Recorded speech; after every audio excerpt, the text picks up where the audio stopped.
Ini adalah episode ke-7. Pada 6 episode sebelumnya, kita sudah menjawab 9 dari 10 argumen yang selama ini membuat kita yakin bahwa bumi berbentuk bola. Topik terakhir, anggapan bahwa Flat Earth mundur 500 tahun akan dibahas lewat beberapa episode. Episode ini khusus membahas masalah secret societies yang merupakan landasan ideologis dari elit global. Siapakah mereka? Bagaimana mereka bisa mendominasi dunia tanpa kita sadari? Dan apa pentingnya soal ini untuk kita? Media-media dan film-film sering menggambarkan konspirasi sebagai teori yang hanya dipercaya oleh orang-orang paranoid. Itulah propaganda yang dilakukan agar orang yang membongkar konspirasi mereka dianggap sebagai orang gila. Konspirasi berasal dari bahasa Romawi atau Itali. Conspirare, spirare itu bernafas, kon itu bersama. Conspirare, bernapas bersama, bersekongkol dan bersiasat secara diam-diam seperti berbisik. You can only whisper it. Anything more than a whisper, and it would vanish. It was so fragile. And I fear that it will not survive the winter. Maximus, let us whisper now, together, you and I.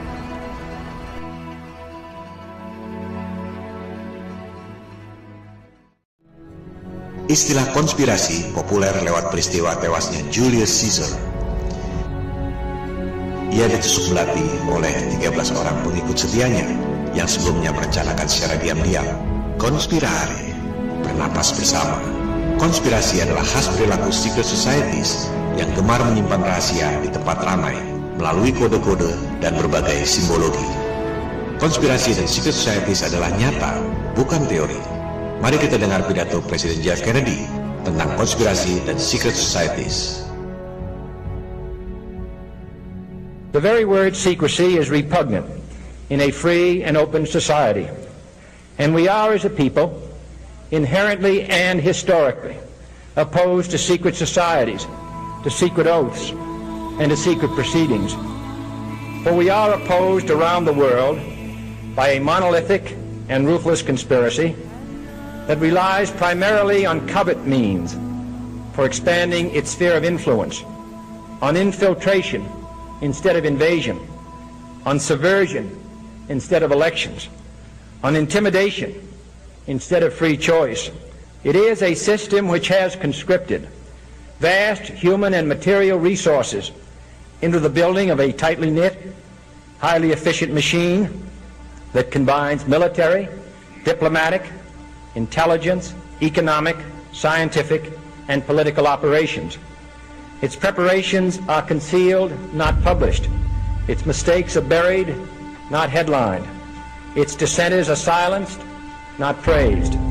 No expenditure is questioned, no secret is revealed. That is why the Athenian lawmaker Solon decreed it a crime for any citizen to shrink from controversy. I am asking your help in the tremendous task of informing and alerting the American people, confident that with your help, man will be what he was born to be, free and independent.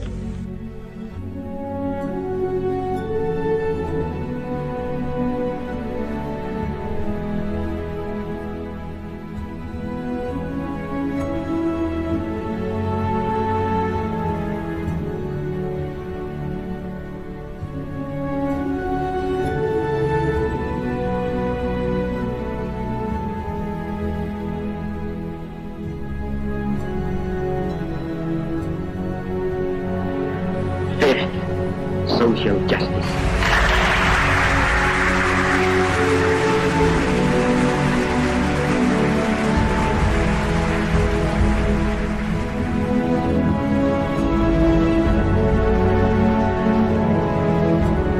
I hate imperialism.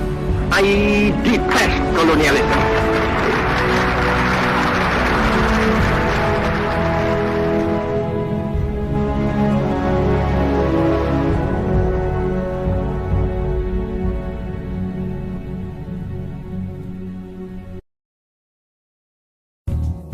Kita sudah mendengar pidato JFK.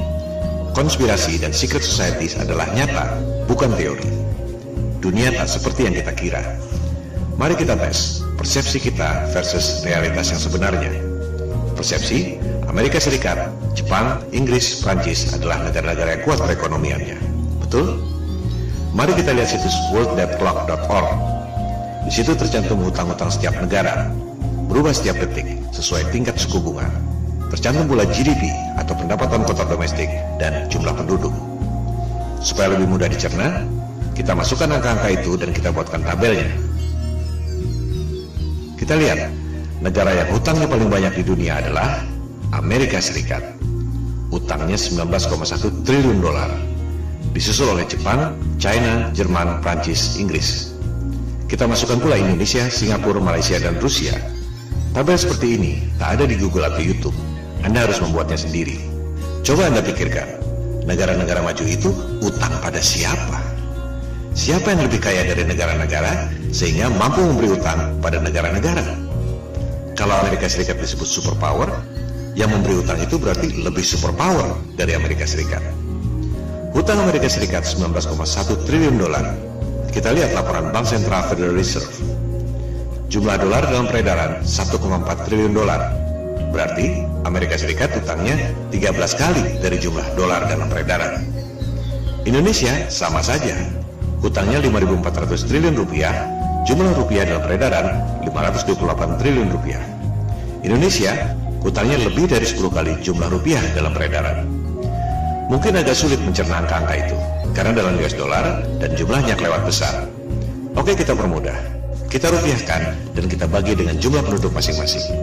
Ternyata hutang per penduduk yang paling besar jumlahnya adalah Jepang, disusul Amerika Serikat dan seterusnya. Indonesia hutangnya 20,6 juta per penduduk. Artinya semua penduduk Indonesia dari bayi sampai kakek nenek rata-rata punya utang 20,6 juta rupiah per orang. Kalau di rumah Anda ada 5 orang, baik yang tinggal di rumah mewah ataupun di kolong jembatan, hutangnya 103 juta rupiah per keluarga.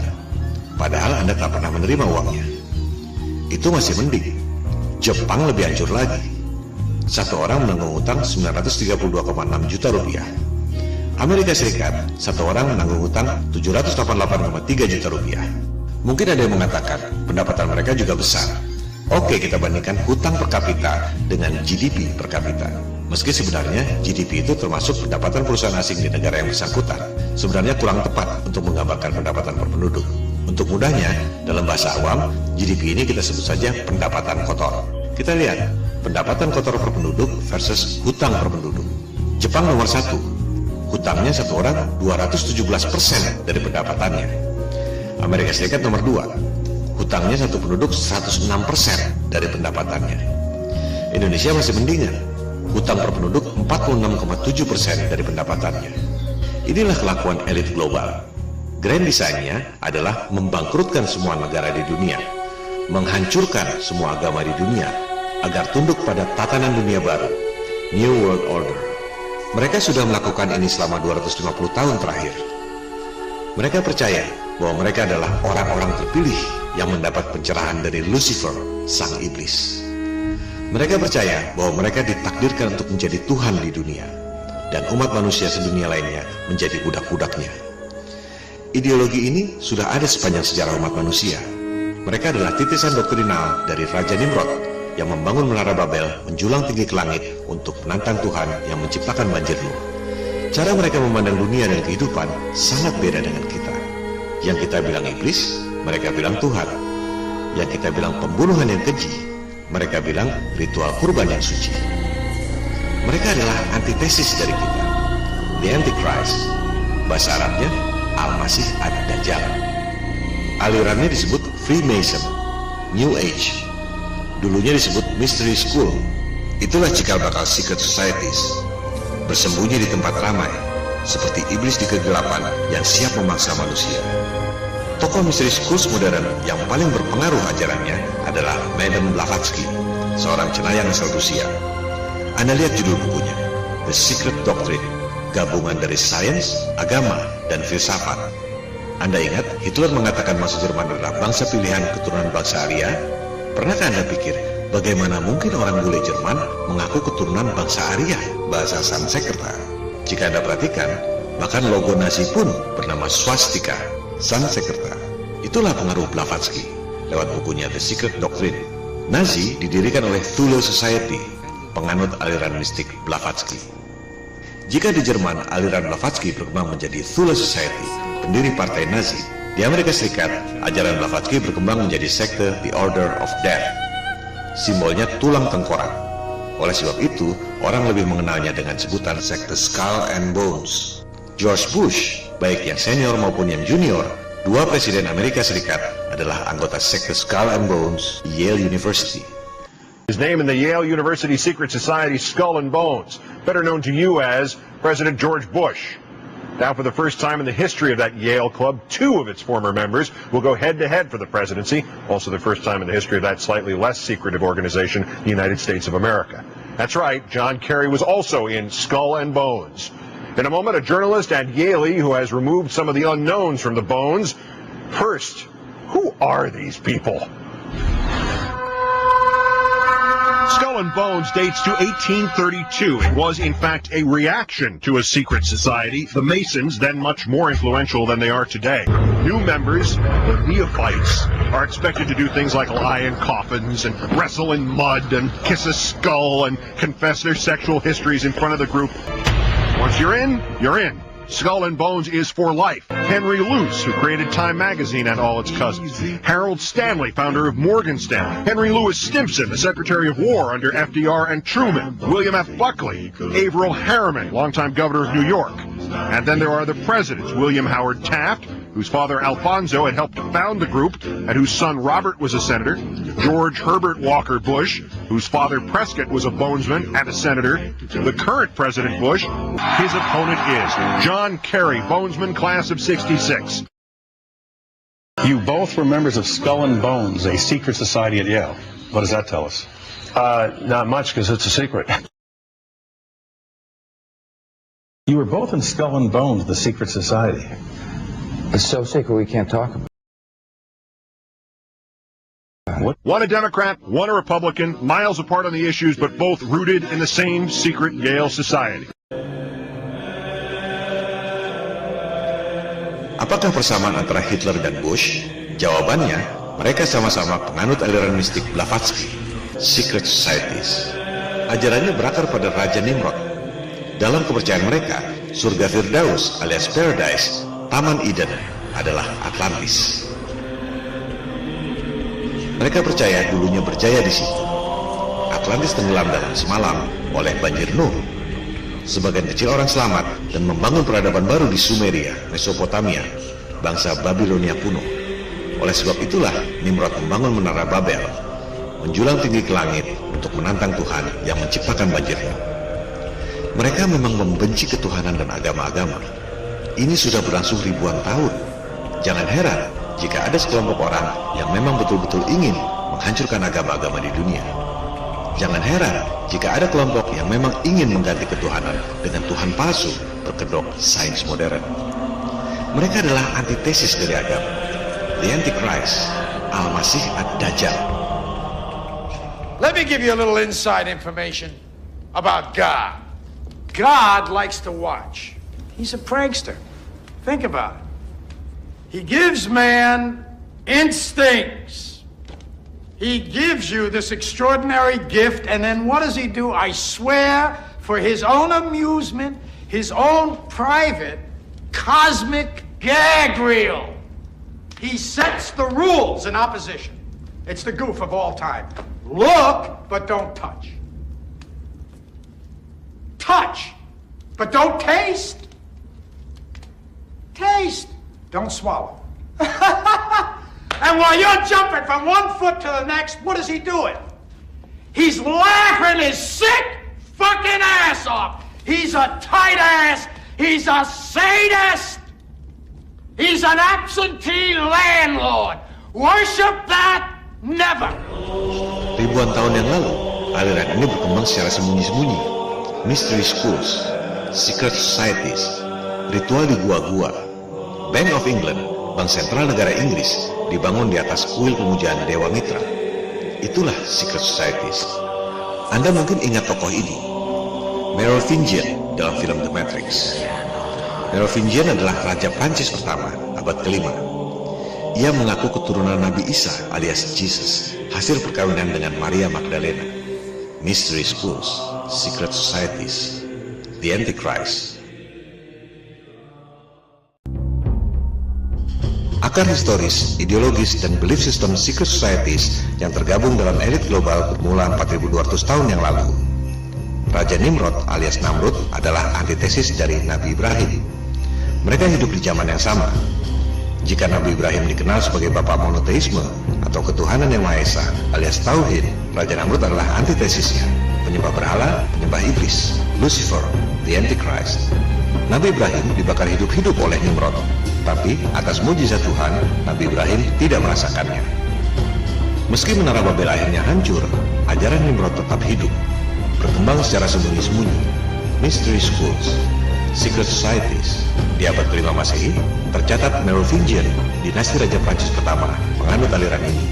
600 tahun kemudian, masih di Prancis, sekitar tahun 1090, aliran ini dikembangkan oleh Godefroy de Bouillon menjadi sebuah sekte bernama The Poor Fellow Soldiers of the Christ and of the Temple of Solomon, disingkat Knights Templar. Knights Templar adalah sekte penyembah iblis. Mereka bukan tentara Kristen beneran. Inisiasinya dilakukan dengan meludahi salib, The Antichrist. Dari namanya saja, jelas terlihat bahwa sekte ini berorientasi pada Temple of Solomon atau kuil Nabi Sulaiman di Yerusalem, tempat dulu disemayamkannya the Ark of the Covenant atau tabut Nabi Musa. Knights Templar terobsesi dengan tabut itu. The Ark adalah tempat untuk menyimpan batu bertuliskan 10 perintah Tuhan. The Ark dikenal sebagai benda supranatural tertinggi dalam sejarah umat manusia. Referensi mengenai The Ark bisa Anda lihat di Alkitab Taurat, Alkitab Zabur atau Mazmur, Alkitab Injil, dan Kitab Suci Al-Quran. Mungkin Anda pernah menonton film Indiana Jones, Raiders of the Lost Ark. Memang seperti itu yang digambarkan dalam kitab-kitab suci. The Ark memancarkan pilar-pilar awan, pilar cahaya, dan pilar api. Bahkan dikisahkan bahwa The Ark dapat membuat aliran sungai Yordan berhenti, persis seperti Nabi Musa membelah Laut Merah. Padahal, ketika di sungai Yordan itu, Nabi Musa sudah wafat. Ketika akhirnya Nabi Daud berhasil membangun kerajaan di Palestina, dia memerintahkan putranya, Nabi Sulaiman, untuk membuat kuil khusus guna menyimpan The Ark. Maka dibangunlah Temple of Solomon oleh Nabi Sulaiman. Lokasi Temple of Solomon adalah di Temple Mount atau Bait Suci alias Al-Haram Asy-Syarif atau tempat suci yang mulia. Itu adalah tempat suci bagi 3 agama, Yahudi, Kristen, dan Islam. Temple of Solomon atau disebut juga Bait Allah dibangun khusus untuk satu tujuan, menyimpan the Ark of Covenant. Maka disimpanlah tabut itu di atas sebuah batu dan dibuatkan kamar khusus, the Holy of Holies, yang suci dari yang suci. Batu tempat menyimpan the Ark itu disebut As-Sakrah. Saat ini, batu As-Sakrah ada di dalam Masjid Al-Sakrah atau Dome of the Rock. Lokasinya di seberang Masjid Al-Aqsa. Batu As-Sakrah ini, tempat dulu disemayamkannya tabut Nabi Musa, juga dipercaya sebagai tempat di mana Nabi Muhammad menjalankan Mi'raj melewati langit ke-7. Ketika awal-awal umat Islam menjalankan ibadah sholat, kiblatnya adalah Yerusalem, di Baitul Maqdis itu. Baru kemudian ketika di Madinah, turun wahyu yang memerintahkan pindah kiblat ke Ka'bah. Luar biasa, kota suci 3 agama. Temple of Solomon dibangun oleh Nabi Sulaiman sekitar tahun 900 sebelum Masehi. The Ark of Covenant hanya bertuah jika ada orang yang memiliki derajat spiritual yang sangat tinggi, seperti Nabi Musa, Nabi Daud, Nabi Sulaiman, dan lain-lain. Dalam bahasa awam, harus ada kuncennya. Jika tak ada holy man, maka tabut itu hanya peti biasa yang tak ada tuahnya. Itu sebabnya Temple of Solomon bisa dihancurkan oleh Raja Nebukadnezar II 300 tahun kemudian. Nebukadnezar II adalah Raja Neo-Babylonian atau Irak sekarang. Saddam Hussein dikenal mengklaim dirinya sebagai keturunan Nebukadnezar II yang menghancurkan Temple of Solomon. Sisa-sisa runtuhan Temple of Solomon inilah yang kemudian menjadi tembok ratapan, tempat bangsa Yahudi meratapi kesedihan, awalnya akibat hancurnya kejayaan yang dibangun oleh Nabi Daud dan Nabi Sulaiman. Sejak diserang Nebukadnezar 2600 tahun lalu, tabut Nabi Musa hilang sampai sekarang. Tak ada yang tahu di mana tempatnya. Masjid Al-Aqsa dan Masjid Al-Sakrah dibangun abad ke-7, 1200 tahun setelah Temple of Solomon hancur. Kuil Nabi Sulaiman sudah hancur 1200 tahun sebelum Islam lahir. Umat Yahudi, Kristen, dan Islam di Yerusalem adalah tetangga yang rukun. Mereka tak pernah perang. Tak akan ada perang jika tak ada yang provokasi. Umat 3 agama hidup rukun bertetangga selama ribuan tahun. Baru ada konflik setelah dipecah belah oleh Inggris melalui British Mandate on Palestine 1922 yang berbuntut lahirnya negara Israel tahun 1948. Kita akan membahas soal adu domba elit global ini nanti. Silakan Anda buka situs Old City Jerusalem di Wikipedia. Ada keterangan di situ. Ketika Khalifah Umar bin Khattab tiba di kota suci Yerusalem, ia justru disambut hangat oleh otoritas agama Kristen di Yerusalem. Tak ada perang. Justru Umar dianggap sebagai pelindung dan penyelamat kota Yerusalem oleh pimpinan tertinggi agama Kristen di situ, yaitu Sophronius. Umar dipersilakan melaksanakan sholat di gereja Yerusalem, tapi Umar menolak karena takut suatu saat umat Islam mengklaim gereja itu sebagai tempat sholat. Umar sholat di luar gereja dan menulis surat kepada otoritas agama Kristen di situ yang isinya melindungi gereja dan melarang umat Islam mengklaim gereja itu. Inilah contoh nyata keteladanan kerukunan umat beragama yang tak diajarkan di sekolah.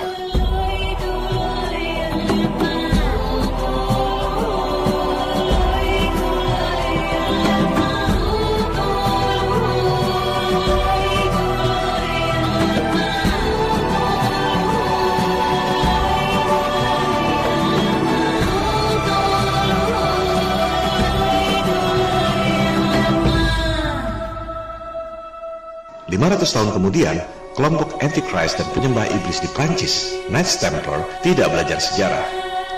Mereka terobsesi dengan kesaktian tabut Nabi Musa yang mereka baca di Alkitab. Mereka pikir tabut itu masih ada di Yerusalem, di lokasi Masjid Al-Aqsa dan As-Sakrah. Betapa bodohnya, mereka tidak tahu Temple of Solomon sudah hancur 1600 tahun sebelumnya oleh bangsa Neo-Babilonia. Tak ada sangkut pautnya dengan umat Islam yang baru lahir 1200 tahun setelah Temple of Solomon hancur.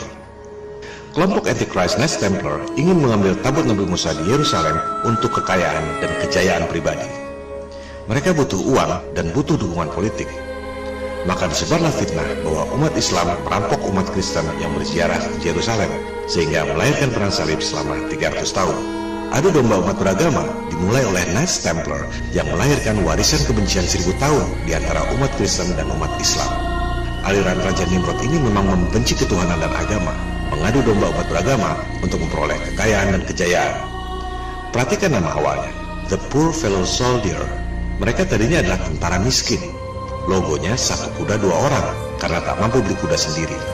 Melalui adu domba umat beragama yang melahirkan perang salib 300 tahun, sekte penyembah iblis yang awalnya satu kuda 2 orang itu menjelma menjadi The Bank of Europe. Knights Templar memiliki jaringan dari Eropa sampai Timur Tengah. Dibuatlah sistem cek perbankan dan letter of credit yang kita gunakan sampai sekarang, The Bank of Europe. Fortune and glory, kid. Fortune and glory. Knights Templar kemudian memberi hutang pada raja-raja, termasuk Raja Prancis. Jurus membangkrutkan negara lewat hutang sudah dimulai 1000 tahun lalu oleh Knights Templar. Elit global hanya meniru apa yang dilakukan Knights Templar 1000 tahun lalu. Mereka tak peduli perang selama 300 tahun, tak peduli memakan korban jutaan orang. Yang kita anggap sebagai perang yang mengerikan, buat mereka adalah pesta yang mendatangkan banyak uang. Yang kita anggap sebagai pembunuhan yang keji, mereka anggap ritual kurban yang suci. The Antichrist, Al-Masih Ad-Dajjal.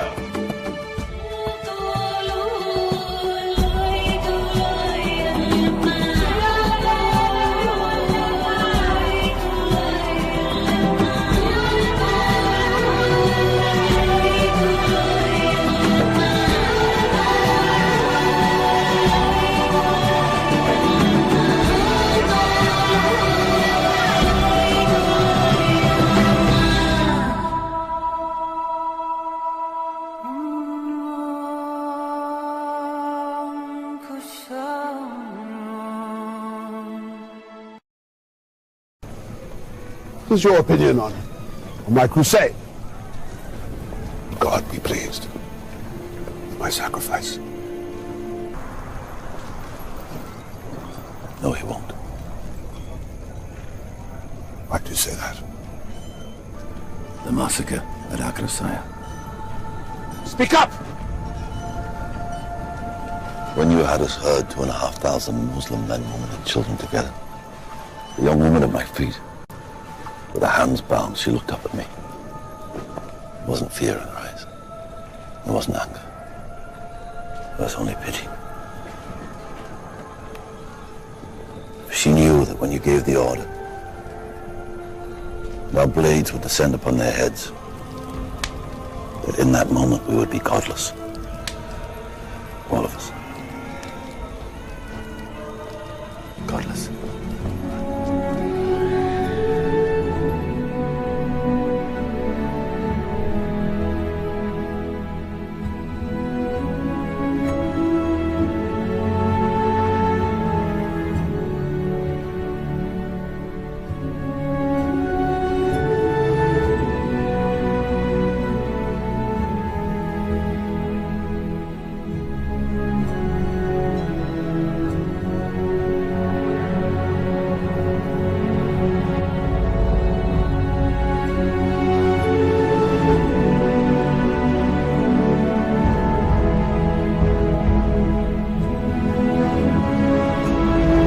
Let's remember here, the people we are fighting today, we funded.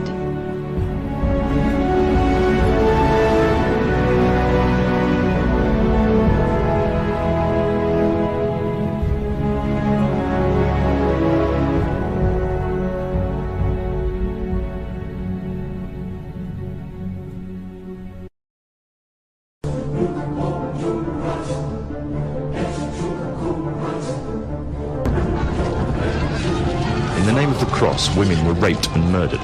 Children were put to the sword, and it is said that blood ran in the streets knee-high to the horses. 20 years after Jerusalem was taken, the Dome of the Rock was seized by a group of warrior monks calling themselves the Knights of the Temple of Solomon, or more simply, the Knights Templars. In 1307, King Philippe of France arrested them for charges of denial of Christ, homosexuality, and idol worship, as well as magic.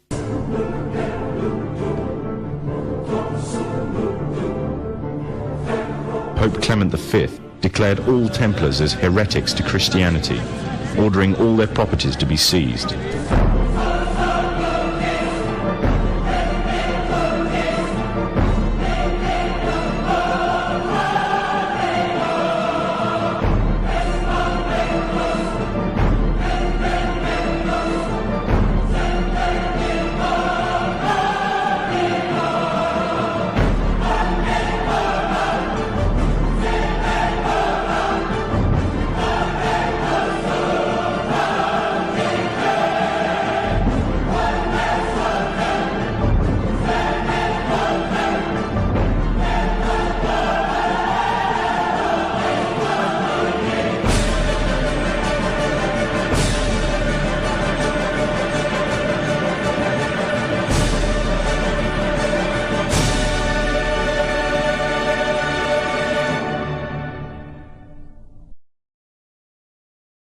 The Templars were cornered, and just when it seemed they were finished forever, a glimmer of hope arose from a seemingly certain end. They were to find a safe haven as well as an ally. But not in France. In fact, in a country in a desperate struggle for independence against the English. The country of Scotland.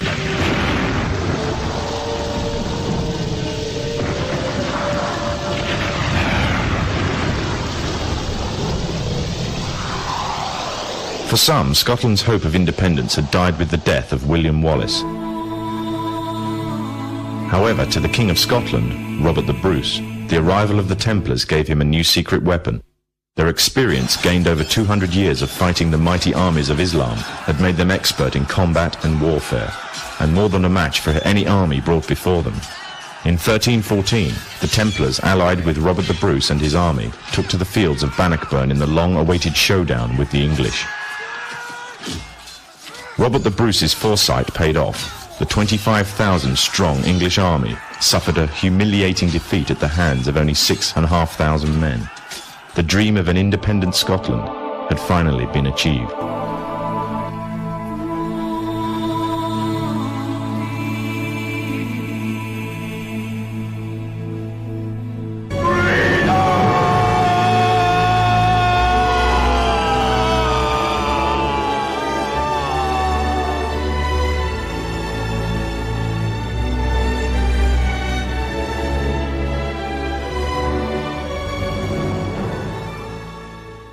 The Templars had brought themselves back from the brink of destruction, and never again would they allow themselves to be destroyed. This time, they would control the country by controlling its kings.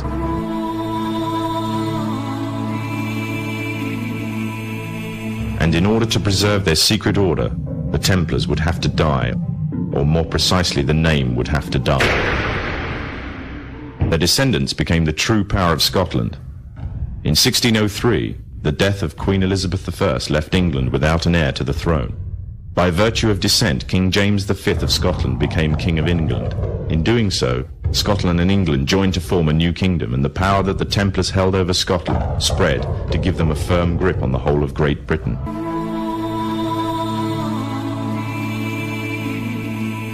All the time they were planning, regrouping, and infiltrating positions of power in all corners of the kingdom. They had grown in both number and strength, and were now ready to coin a new identity, free from their reputation of the past, and given credibility by none other than the monarchy and aristocracy of England. And the name they chose for themselves was a name that would be known by many, but understood by a few. This new name, the Freemasons. Demikian klip yang sangat bagus dari topinfopost.com. Sengaja saya cuplik agar jelas bahwa semua yang saya sampaikan dalam pemaparan konspirasi bumi datar ini bukan pendapat atau opini saya sendiri, melainkan hasil riset. Saya hanya merangkum dan memperjelas.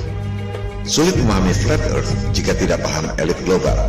Kita tak akan paham elit global jika tak paham ideologi dan akar historis secret societies. Elit global, sains modern, termasuk dogma bumi mengelilingi matahari, berakar pada hal yang sama, abad pencerahan Eropa.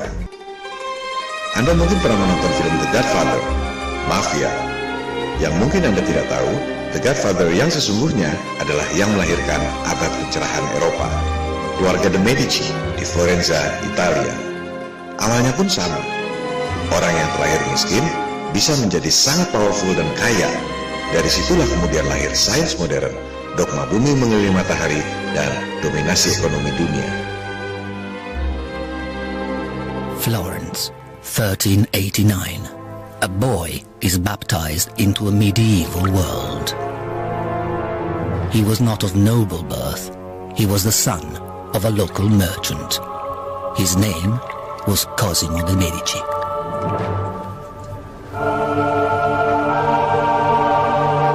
From humble beginnings, his dynasty would seek power and influence, and not stop until they secured the papacy itself. Theirs was a world where power came at a price.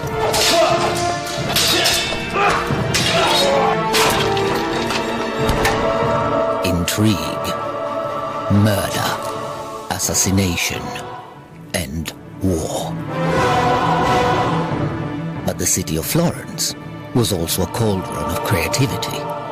And for the greater glory of the family, the Medici would protect and pay for the greatest artists and thinkers of their age.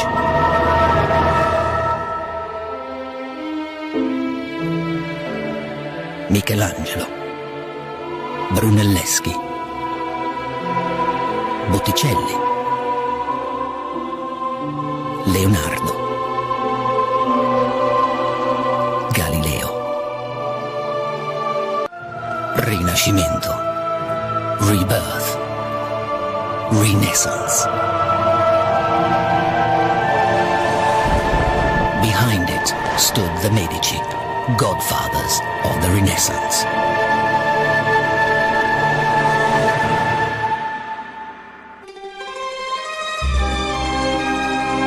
Anda lihat sendiri, para arsitek abad pencerahan Eropa seperti Michelangelo, Leonardo da Vinci, Galileo adalah anak asuh sang godfather, the Medici. Dari situlah lahir istilah Freemason, tukang batu yang berpikiran bebas. Dogma bumi mengelilingi matahari dimulai dari situ.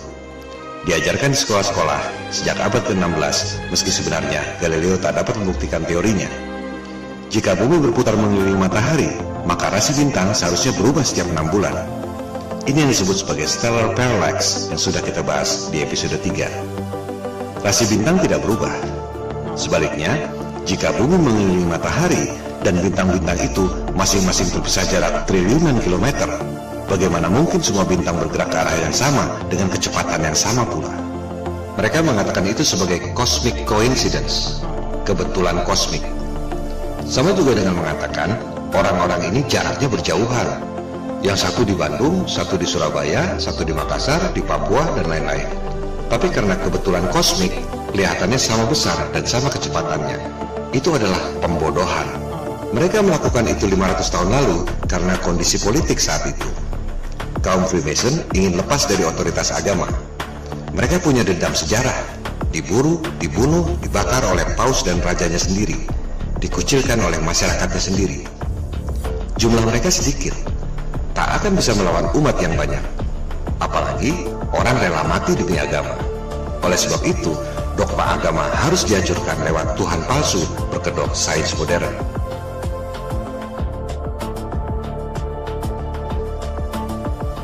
And tonight I want to emphasize that 500 years of science have demonstrated that God, that vague notion, is not likely.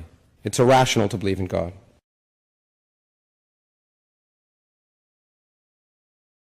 The God of the Old Testament is arguably the most unpleasant character in all fiction. Jealous and proud of it, a petty, unjust, unforgiving control freak, a vindictive, bloodthirsty ethnic cleanser, a misogynistic, homophobic, racist, infanticidal, genocidal, filicidal, pestilential, megalomaniacal, sadomasochistic, capriciously malevolent bully. So that's what you think of God? Yeah, to free yourself from primitive superstition. So religion's a primitive superstition? Oh, I think it is, yes. I think a lot of people, when they give up God, feel a great sense of release and freedom. Itulah cara untuk melemahkan umat yang banyak agar tunduk pada segelintir orang dalam tatanan dunia yang baru, The New World Order. Dari kalangan Freemason itu, kemudian lahir sebuah kelompok elit yang disebut Illuminati. Kita harus perjelas di sini, tidak semua Freemason itu Illuminati. Illuminati adalah kelompok yang sangat elit dan sangat eksklusif. Bagaimana caranya mereka bisa menguasai perekonomian, politik, sains, militer, dan diplomatik dunia? Mengapa perang, teror, dan mega proyek fiktif seperti program angkasa luar itu penting bagi mereka? Dan mengapa soal flat earth ini bisa jadi batu sandungan buat mereka? Seperti batu kerikil yang bikin jatuh raksasa. Kita akan membahas pada episode 8. Terima kasih.